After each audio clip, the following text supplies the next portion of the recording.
June 21 ಬಂದರೆ ಸಾಕು ಇಡೀ ಪ್ರಪಂಚಕ್ಕೆ ಖುಷಿ. ಅದು ಯಾಕೆ ಅಂದರೆ ಯೋಗ. ಇಡೀ ಪ್ರಪಂಚದ ಯೋಗವನ್ನು ನಮ್ಮ ಭಾರತದ ಯೋಗ ಆ ದಿಕ್ಕನ್ನೇ ಬದಲಾಯಿಸ್ಬಿಟ್ಟಿದೆ. ಎಲ್ಲರನ್ನೂ ಖುಷಿ, ಸಂತೋಷ, ದೇಹದಂಡನೆಯ ಕಾರ್ಯಕ್ಕೆ ತೊಡಗಿಸಿದೆ.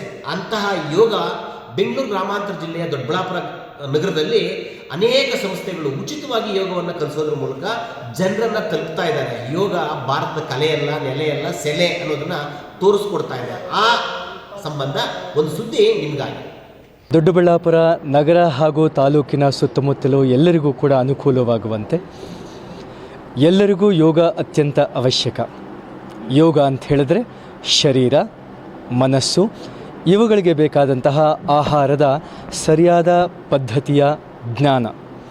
ಪ್ರತಿಯೊಬ್ಬ ವ್ಯಕ್ತಿ ಕೂಡ ಬೆಳಗ್ಗೆ ಎದ್ದು ಕನಿಷ್ಠ ಪಕ್ಷ 25 ನಿಮಿಷಗಳು 1 ಗಂಟೆವರೆಗೂ ನಾವೆಲ್ಲರೂ ಕೂಡ ಸಮಯ ಕೊಡಬೇಕು. ಶರೀರದ ಎಲ್ಲ ಅಂಗಾಂಗಗಳು, ಕೀಲುಗಳು, ಮಾಂಸ, ಮಜ್ಜೆಗಳು ಇವೆಲ್ಲಗಳು ಕೂಡ ವ್ಯಾಯಾಮ ಹಾಗೂ ಪ್ರಾಣಶಕ್ತಿಯನ್ನು ನೀಡುವಂತಹ ಕ್ರಿಯೆಯನ್ನು ಯೋಗ ಅಂತ ಹೇಳ್ತೇವೆ. ಯೋಗ ಕೇಂದ್ರಗಳು ಅನೇಕ ಇದ್ದರೂ ಕೂಡ ಪ್ರಚಾರಕ್ಕೆ ಭಾಳಷ್ಟು ಕಡಿಮೆ ಇದ್ದಾವೆ. ಸಾಧಾರಣ ನರೇಂದ್ರ ಮೋದಿಯವರು ಹೇಳಿದಾಗೆ 10 ವರ್ಷದಿಂದ ಯೋಗ ಇಡೀ ಪ್ರಪಂಚದಲ್ಲಿ ಹೆಸರಾಗ್ತಕ್ಕಂಥ ಕೆಲಸ ನಡೀತಾ ಇದೆ. ಅದರಲ್ಲೂ ಕೂಡ ದೊಡ್ಡಬಳ್ಳಾಪುರದಲ್ಲಿ ನಮ್ಮ ರಾಜ್ಯಗಳಲ್ಲಿ ಮತ್ತು ವಿದೇಶಗಳಲ್ಲಿ ಹೋಗಿ ಯೋಗ ಮಾಡ್ತಕ್ಕಂಥ ಅನೇಕ ಕೇಂದ್ರಗಳು ನಮ್ಮಲ್ಲಿದ್ದಾವೆ. ಹೆಚ್ಚಿನ ದಿನಗಳಲ್ಲಿ ಸುಮಾರು 150ಕ್ಕೂ ಹೆಚ್ಚು ರಾಷ್ಟ್ರಗಳಲ್ಲಿ ನಮ್ಮ ಈ ಒಂದು ಯೋಗ ಮೋದಿಯವರ ಒಂದು ವೈವಿಧ್ಯತೆಯಿಂದ, ಅವರ ಒಂದು ಅನುಭವದಿಂದಾಗಿ ಈಗ ನಡೀತಾ ಇದೆ.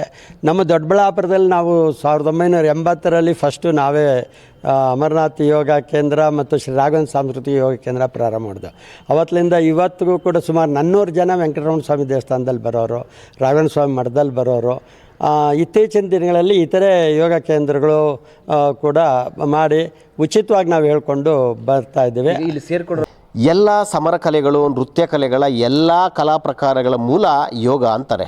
ಯೋಗ ನಮ್ಮ ಭಾರತದ ನೆಲೆ, ಕಲೆ, ಸೆಲೆ, ಅದಕ್ಕೊಂದು ಬೆಲೆ ಆಗಬೇಕು ಅನ್ನೋ ನಿಟ್ಟಿನಲ್ಲಿ ವಿಶ್ವ ಯೋಗ ದಿನಾಚರಣೆಯನ್ನು ಜೂನ್ 21ಕ್ಕೆ ಆಚರಣೆ ಮಾಡ್ತಾಯಿದ್ದು. ಆ ನಿಟ್ಟಿನಲ್ಲಿ ದೊಡ್ಡಬಳ್ಳಾಪುರ, ಬೆಂಗಳೂರು ಗ್ರಾಮಾಂತರ ಸುತ್ತಮುತ್ತ ಇರ್ತಕ್ಕಂಥ ಎಲ್ಲರೂ ಯೋಗ ದಿನಾಚರಣೆಯಲ್ಲಿ ಭಾಗವಹಿಸಿ ಯೋಗಕ್ಕೆ ಒಂದು ನೆಲೆಯನ್ನು, ಬೆಲೆಯನ್ನು ಕೊಡಬೇಕು ಅನ್ನೋ ನಿಟ್ಟಿನಲ್ಲಿ ವಿಶ್ವ ಯೋಗ ಟ್ರಸ್ಟ್ ದೊಡ್ಡಬಳ್ಳಾಪುರದ ವತಿಯಿಂದ ಕಾರ್ಯಕ್ರಮ ಆಯೋಜನೆ ಆಗ್ತಾ ಇದೆ. ಆದ್ದರಿಂದ ಎಲ್ಲರೂ ಬಂದು ಭಾಗವಹಿಸಿ ವಿಶ್ವ ಯೋಗ ದಿನವನ್ನು ಅತ್ಯಂತ ನ್ಯಾಯಯುತವಾಗಿ, ಅರ್ಥಪೂರ್ಣವಾಗಿ ಆಚರಿಸಿ ಯೋಗ ಎಲ್ಲರ ಯೋಗವಾಗಲಿ.